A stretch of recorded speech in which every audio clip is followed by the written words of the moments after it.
Wow, just absolutely wow. Just when we thought we couldn't get any more just great baseball, we get another great game between the Washington Nationals and the Chicago Cubs. I mean, wow, just great. Just great baseball overall. Now, before I get onto this recap, I just want to thank, or congratulate, I should say, the Chicago Cubs on making it to the National League Championship Series. They will be playing the Los Angeles Dodgers on Saturday night.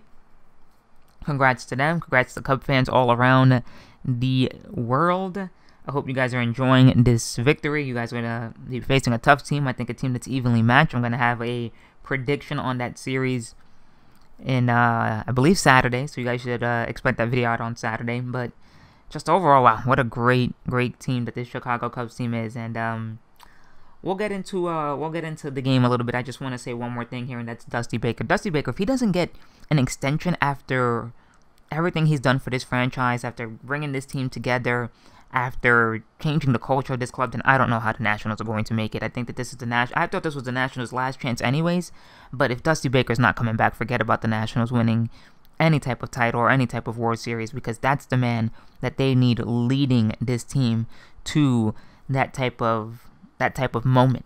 But I really feel bad for Dusty. Dusty's a great manager, great player, great postseason player. In 1977, he batted .292 at 1 home run and 5 ribbies with the Los Angeles Dodgers. They ended up losing that World Series to the Yankees, and I'm not trying to, show off or be like, ha ha ha, he lost to the Yankees, since I'm a Yankee fan. I don't want people to think that, but he was great. He was one of the big reasons why they made it to the postseason. He actually won the MVP, I believe, that year as well. And in 1978, he didn't play much in that postseason, but he did bat .467, and once again was a huge part in why they got into the World Series in 1978, even though they ended up losing again to the Yankees, who had a repeat in 77 and 78. But let's talk about the game. So the game started off, Gio Gonzalez didn't seem to have location at all. He just looked off in the first inning. He didn't seem to be able to locate that that curveball.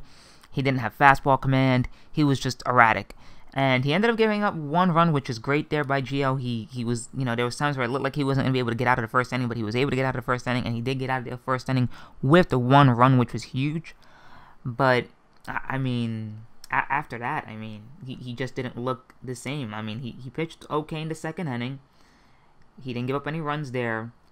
And then when the Nationals scored 4 in that second inning, mainly because of a Daniel Murphy home run that tied the game to right field, and then a huge bomb by Michael Taylor. I mean, this guy is going to be something special. If he can put it together and stay healthy the whole season, Michael Taylor is going to be a great centerpiece to maybe the next wave of national players, if they can keep this core intact, and this core can still produce at a high level, at least with the veteran side of things. But he hit a big 3-run home run. It was 4-1 at this point. At this point, I thought, man, if Gio can just keep this game afloat until at least the 5th or 6th inning, because you can just tell that the Nationals have no bullpen, and that's what really killed them here tonight, is that they didn't have the elite of the elite bullpen, that this series was going to be over and it was going to be a win for the Nationals. But that didn't happen, man, because the Cubs just kept fighting. I mean, the Cubs just kept going at these guys, and the way that they scored their second and third runs were kind of interesting. It was a fielder's choice, I believe it was, to the shortstop, where Bryant scored, Contreras had went to third, and then Almora was at second base because Almora was on first base. And then Gio threw a wild pitch that made it 3-4, and then he got out of the inning. And then they brought in Scherzer, I believe, in the 4th, and he pitched the 5th, but you can just tell Scherzer didn't have his best stuff, and this is what I meant by Dusty Baker still deserves his job. I mean, he pressed the right buttons at the right time. He put his players in the situations that they needed to be in to win this game. They just didn't produce for him. They didn't do anything for him. I didn't think anybody would have thought that Scherzer was going to be at least this ineffective or this non-effective out of the pen. And he just was. He just didn't have it. He gave up a double to Russell that ended up giving them the 5-4 lead. He ended up striking out Baez, but it was a drop ball or something like that. No, actually, I believe Wieters got hit in the head with the bat. This was the controversial call where Wieters got hit in the head in the bat, and the umpires went over it, but they didn't side with Wieters, and they ended up giving him the run. But that's a bad play there by Wieters. Wieters needed to focus on the baseball, focus on getting that out, and just focus on that play in general. Because if not, you can still be down by 1 run. Then Jay gets hit. John Jay gets hit with a pitch while the bases were loaded, and it was 7-4. And at this point, you can just tell that Gio didn't have it. Which, I mean, not Gio. Matt didn't have it out of the pen. They ended up going to Kinsler as well, I believe, in the 6th. I always botch that guy's name. Sorry if you guys heard a little noise there. I was hitting the box, but yeah, Kinsler gave up a double to Russell, so Russell got 2 big doubles that gave them an 8-4 lead. And pretty much once the Cubs took the lead, they never looked back. They just kept tacking on whenever the Nationals kept tacking on runs, and that was proven when Zimmerman walked and Wirth scored on that wild pitch in the bottom of the 6th inning when there was runners on 1st and 3rd. It showed, and Montgomery was pitching as well, guys, just in case if you guys want to know who's pitching. And then Murphy hit the double, and it was 8-6, and you thought, okay, well, you know what, maybe the Nationals have a chance. Maybe the Nationals are going to be able to come back and win this game. And then in the next inning, Schwarber hits a double. Then he advances to 3rd, I believe, on a fly ball, or not a fly ball, but like I think it actually was a wild pitch, or a pitch that was in the dirt, and Kyle Schwarber was able to get to 3rd base. Don't know why I can't talk. And then Bryant brought him in on a ground ball to the 3rd baseman, which was a fielder's choice. But then, you know what? There was a moment in this game, and it was in the bottom of the 7th inning with Jose Quintana on the mound. The bases were loaded for the Washington Nationals, and Bryce Harper was up to bat. And I tweeted that this was Bryce's moment here. This was his moment to shine. And he you know what? He just missed a grand slam. He hit the ball, or he got, it looked like he had gotten some good, a good chunk of the ball, but he just missed it. And, man, if he had just hit that ball fully, if he was able to get that ball completely, that would have been a grand slam. And quite honestly, maybe we're looking at we're definitely looking at a 10-9 game, and the Nationals got the lead. But, I mean, I don't know how much of a momentum killer that would have been for the Chicago Cubs. But he just missed a grand slam. He did get the run in, which was important. But at that point, I was just like, he really needed more than one run. He really needed a big hit there. He didn't get it. He ended up getting the fielder's the sacrifice fly, which was great.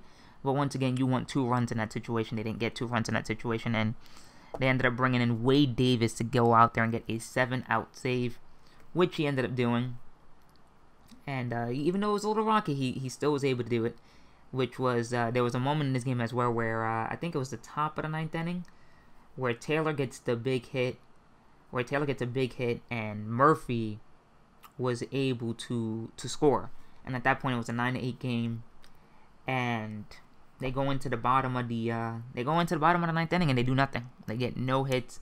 Turner flied out to center field. Wirth struck out swinging, and Harper struck out swinging as well. But there was also a huge play before that, and I wanted to mention that as well. I completely forgot, where Lobaton got on base, and Wade Davis picked him off, and it was because his foot went off the bag as Rizzo was applying the tag. That was a big momentum killer as well, and that just killed the Nationals. That just killed the Nationals' season. But I had mentioned that the Nationals needed a breakout game from their offense, and this is what really cost the Nationals, and I'm going to get to the Cubs in a minute on how they won this series, but this is what really killed the Nationals. The Nationals had great pitching throughout this series. Gio did well his first time out. Strasburg did what he had to do, even though they ended up getting the win in that game, but Strasburg did what he had to do. Scherzer did what he had to do in Game 3. And none of these guys showed up offensively. None of them. None of them at all. This was the best offensive game by the Washington Nationals offense all series long. All. And I don't understand what happened. I don't understand why it took this long. I don't understand how... Just how this happened. I did not expect the Nationals offense to be this cold throughout the first 4 games of this series. And to show you how hot this National lineup was tonight, or how big of a game this Nationals lineup had, let me read you something. So none of these guys have had their best games up to this point. These 5 guys that I mentioned, I'm sorry that there was a pause there, but these 5 guys had their best game in Game 5, and this is literally their line of how great they were today. And I have my notes here. Turner went 2 for 6. Wirth went 1 for 4, but he got 2 walks. Bryce Harper went 2 for 4 with an RBI, which was the sacrifice fly, and a walk. Daniel Murphy, who had not shown up all series long, didn't get his first hit into Game 4. Went 2 for 3 with a home run, 2 RBIs, and 2 walks. and then Anthony Rendon went 1 for 3 with two walks. That was the Nationals offense. Those were the key guys that needed to do something. They were able to get on base and they were able to get hits, and they didn't win this game. The pitching, which was so great for the Washington Nationals, failed them in this game because they just were exhausted and they didn't have a pen. And that's on the Nationals offense to me.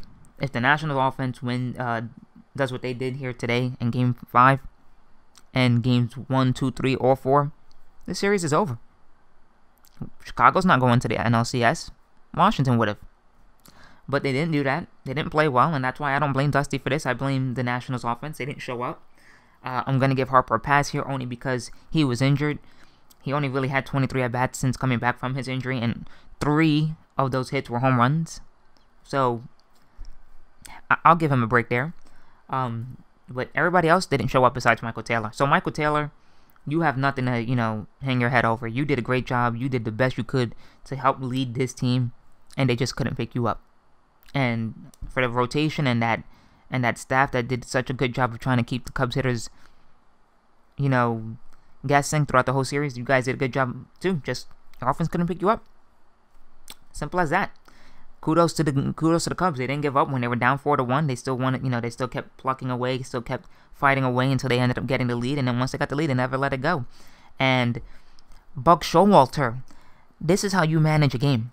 When you have nobody else in your pen besides your best pitcher, your closer, and if that is your best pitcher, which it is for you, at least in that wildcard game, you put him in the game, even if it means you have to lose. Because at least if you lose that game, you lost your game with your best pitcher, and that's what Joe Maddon was thinking. Joe Maddon was like, listen, I don't care as long as I win this game. And if I do lose this game because I left my best pitcher in the game, so be it. At least my best guy got out there and he did what he could to get us to win. So I don't want to hear anybody talk about, you shouldn't bring in closers in situations where it's not a safe situation or where it may be a little too early for them or whatever, or if it's not the 9th. Because clearly that's what Maddon did. He took the gamble. I didn't like it. I did not. I would have put him in the 8th. I wouldn't have had him go, 7, literally 1 out in the 7th to, pretty much all of the 8th and 9th. I wouldn't have, but he did. And he took that chance and it paid off. And that's what helped win this. That's what helped the Cubs win this game. Timely hits and timely pitching is what helped them win the series as well. And that's it. I'm going to go over the NLCS in the next video. So if you guys like this video, make sure to leave a like down below. Comment as well. Let me know who you guys have for the NLCS.